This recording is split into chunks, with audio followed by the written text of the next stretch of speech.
Hi guys, ഞാൻ ഷംസു മാടായിപ്പാറയിൽ ഇന്ന് ഉച്ചക്ക് വൻ തീപിടുത്തമുണ്ടായി. ഒന്ന് രണ്ട് തവണയായി പല ഭാഗത്തായിട്ട് തീ പടരുന്നത്.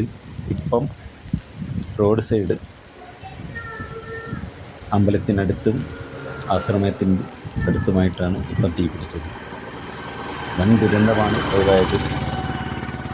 വളരെ ശക്തിയായി വീശുന്ന കാറ്റുള്ളത് കൊണ്ട് അത് കടത്തുവാനും കഴിയുന്നില്ല.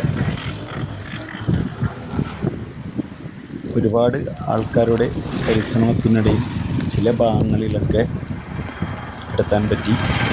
എന്നാലും ഇപ്പോഴും ചില ഭാഗങ്ങളിലാണ് കത്തുന്നുണ്ട്. ഒരു ഭാഗത്ത് ഫയർഫോഴ്സും ആൾക്കാരും ഉണ്ടെന്നാണ് അറിഞ്ഞത്. പക്ഷേ ഈ ഭാഗത്ത് ഉണ്ടായിട്ടില്ല. ഈ ഭാഗത്ത് കുറച്ച് യുവാക്കൾ വന്ന് അവർ തന്നെയാണ് കിടത്തുന്നത്.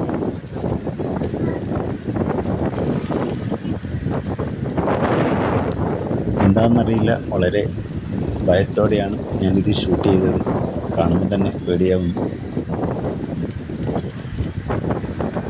അവിടെ അതിലെ കൂടി യാത്ര ചെയ്യുന്ന ഒരുപാട് ആൾക്കാർ വണ്ടി നിർത്തിയിട്ടാണ് സഹായിക്കാൻ വന്നത്. കാറ്റിൻ്റെ ശക്തി കൊണ്ട് അവിടെ അത് കിടത്താനും പറ്റുന്നില്ല.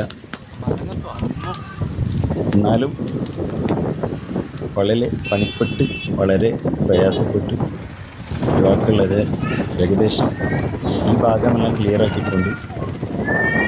ഇനി അധികൃതർ ശ്രദ്ധിക്കുക. വെള്ളത്തിന് കുറേ ആൾക്കാർ അന്വേഷിച്ചിരുന്നു, പക്ഷെ കിട്ടിയില്ല. അവിടെ അടുത്തൊന്നും ഉണ്ടായിരുന്നു. പിന്നെ വെള്ളത്തോട് കിടത്തിയാലും ഇത് കിടത്താൻ പറ്റില്ല എന്നാണ് പറയുന്നത്. എന്തായാലും